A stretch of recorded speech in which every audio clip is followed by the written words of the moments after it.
All right, next up, we do have a returning favorite. This is one that has been here a few times, and I suspect may not be over yet. It is called Sublimation and Deposition by Everett, LeViness. Come on down, baby.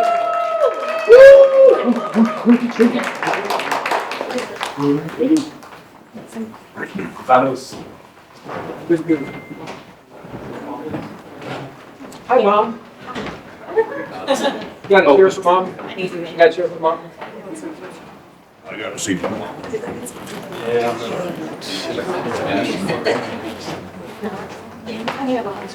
We need a chair for the dead lady. So here we go. We got it. Please come. All right, everybody assembled. Okay, this is, I'm Russell. I'm going to be reading some stage directions. I'm Kathleen, and I'm Momma. I'm Steve and I'm Papa. I'm Knox and I'm Dan. I'm Quinn and I'm Dale. All right, Sublimation Deposition by Everett, LeViness. A recap for you, especially for those who are new. All right, I'm going to catch you up. Dale and Dan's mama passed away. But instead of burying her, her body sits in the center of the living room, preserved amateurly by Dan. Both boys still speak to her as if she were alive, and her hair still grows at an alarming rate, nearly taking over the house if it is not trimmed daily.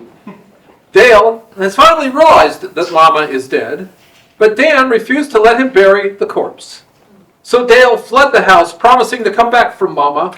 Dale wrote their papa, who hasn't been around for years, to knock some sense into Dan. So we begin with Dale, Dan, and Papa in the living room, Dan holding a knife, brandishing it towards Papa. Mama, as usual, sits in the chair. Papa? Well, looks like we're all here. Can't remember the last time that happened. Probably before you ran off. I asked you here for a reason, Papa. Mama! Yeah, I got the gist. Dan ain't been taking proper care of her, right? I know you are, Mama, but that ain't really what I wrote. I know, Mama and I are doing just fine. Oh, yeah?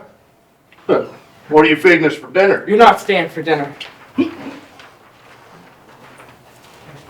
My family, reunited for the first time in years. I'll be damned if we're not going to sit down and have a nice home-cooked meal. Now, what have you and Mama been eating since you scared your only brother off? I got some bread and... No meat? Dale always did the hunting and the cooking. What I thought.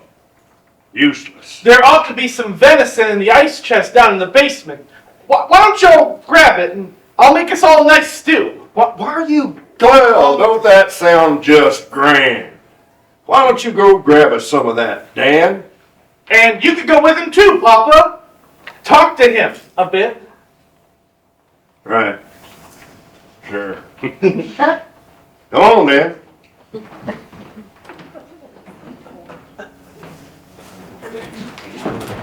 Oh, Mama, you're looking worse by the day.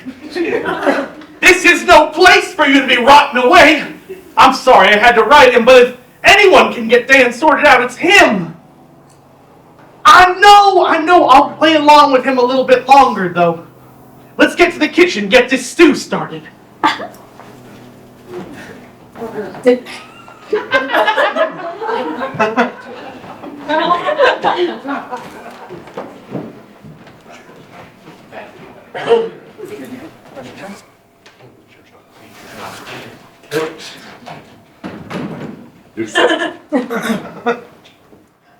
Well, what I always say. Shut up, Dan. No, the other one. Man cannot live on bread alone. Damn right. Needs some meat in his belly, too, huh? I don't know what's got between you and your brother this time, but I'm telling you to bury it. I'll get right on that. That boy ain't got a lick of branch and you ain't got a lick of sense. But between the two of you... Whatever you say, I'm gonna grab Dale that meat for now.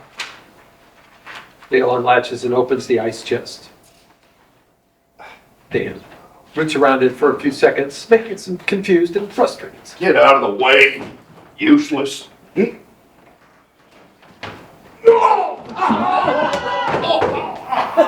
latches it closed. I'm gonna bury it.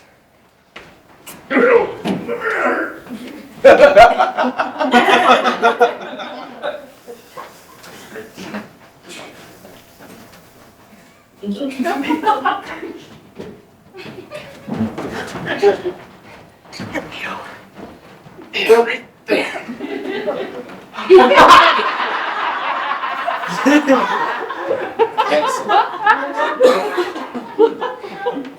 You guys get that venison? I'm just getting the stew started here. You don't need to, Dale. We're not gonna be eating dinner. Where's Papa at? Why'd you have to reach out to him, Dale? Maybe he can talk some sense into you, even if it's for Papa's stupid, selfish reasons. He might put a stop to all this. How? You wanted to sit down and eat dinner with the man after a decade? Just pretend everything was normal? It's delusional. Delusional. That's what it is, Dale. How many family dinners have we had pretending Papa didn't just paint a fresh shiner on Mama? You want to go back to that? Why were you going along with him? So you didn't grab any venison then? You're so thick, you know that? I'm telling you, there won't be any... It took me ages to find it. You boys ought to keep it more organized down there. Sorry, Papa. Sorry, Papa. No matter. There. Get that started, will you? Did you guys have a talk about Mama? What about her? Hey, Oh, careful. sorry. Careful.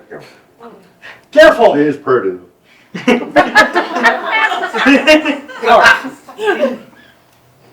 Dan here won't give Mama a proper funeral. And Dale here is trying to tear this family apart. Easy there, boys. She's dead. No! Tell you what. Let's us have a nice dinner first, huh? The four of us. We don't got to decide what to do with Mama today.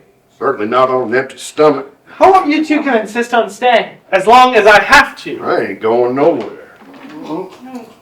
Talk it out over dinner, huh? There's nothing to talk about. Fine. We'll eat in perfect silence then. I gotta say though, Mama's looking pretty good for a dead lady. It's Dan. He's got all these fancy chemicals and stuff. Huh. Crazy what they can do these days, huh? How'd it happen? You gotta understand, Papa, when you left, it was tough on her. We did our best, but we could only do so much. You killed her! Excuse me. Why are you entertaining this? Acting like it was either one of our faults. We were boys.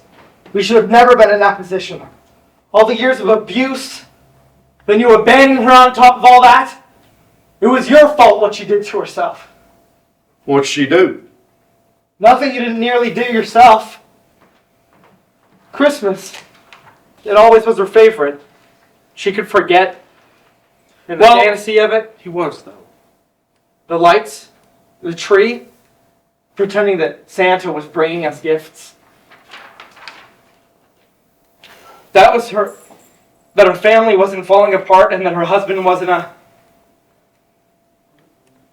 It came down crashing for her that year.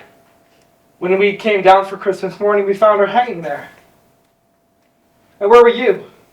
You ain't blaming me no more. Dale, Well, that ain't the saddest story I ever heard. That's all you have to say for yourself? No harm done, right? We're all here together now, ain't we? You just want to pretend you didn't abandon us? It's a bit silly, ain't it? A bit delusional. What would you have me do? Prostrate myself before you? Turn on the waterworks and beg forgiveness? I left for my own reasons. He could help I'm here now. He could help us bury Mama. No way, I'm not letting him take her away from us again. Why are you here? Dan, this ain't going anywhere. Agreed. He better start explaining himself here or I swear I'm gonna... What, stab him? Throw him in the freezer? Dale pulls a letter from his pocket. It has red text on it that reads, "Return to sender." He slaps it down on the table in front of Dan. I tried the only address I had for him. Nothing. Why did you come then? I know you want someone to blame to see him cry and beg for forgiveness, to make him pay. Hell, I do too. It ain't gonna happen. Well, no, tell him, Papa.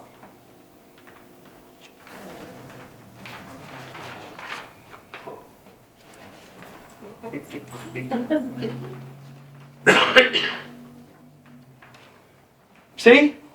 Right, Mama? I've been doing a lot of thinking, Dan. It's time for both of us to accept it. We're all we got left. And Kurt. Oh!